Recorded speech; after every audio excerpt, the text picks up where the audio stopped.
This morning, an investigation from the Wall Street Journal is raising concern about the number of flights with toxic fumes on board and the potential health consequences. Our union has been concerned about this for decades, and we've been concerned about it because of the very real life consequences that crew members have faced because of contaminated bleed air. On most planes, air is pulled in from the outside through engines using a system known as bleed air. If any seals are worn or degraded, oils from lubricated bearings enter the air and vaporize in the heat, releasing unknown quantities of toxic compounds. According to the Wall Street Journal, over the last 20 years, a neurologist has treated about a dozen pilots and more than 100 flight attendants for what's being described as brain injuries after alleged exposure to fumes on planes. The incident spiking in 2017, reportedly driven in part by leaks on the Airbus A320.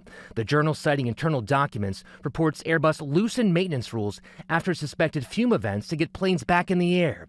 In response to the report, Airbus tells ABC News its aircraft are designed and manufactured according to all relevant and applicable airworthiness requirements. Back in February, smoke filled the cabin on this Delta flight, forcing the Boeing aircraft to make an emergency landing. We need manufacturers to be required to make airplanes that either have the filters or create a system where we're not using this bleed air as the means of recirculated air in the cabin. In response, the FAA telling us studies have shown cabin air is as good as or better than the air found in offices and homes. A recent bipartisan bill proposed in Congress would require specialized filters on planes. Perry Russum, ABC News, New York. Now, Dallas-based Southwest Airlines does not fly that A320 jet, but Fort Worth-based American has a few, mostly phasing them out, though.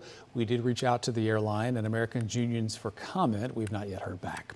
But we did just get a statement from the union representing American Airlines flight attendants, which says it takes cabin air quality seriously and continues to prioritize the health and safety of crew and passengers.